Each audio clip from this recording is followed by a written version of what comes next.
I'm very happy today. 57% global competitive centers are in India. And also 42% of companies are engaging. Nobody can deny this. It will reach 70% very soon.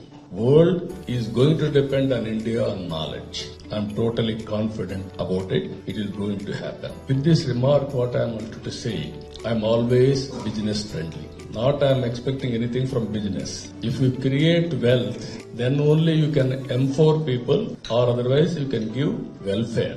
If you won't create wealth, what can we give back to the society? That is my thinking. I am very happy. I had a natural partner, CAI, not now, for the last 3 decades. From the beginning, they are working with me.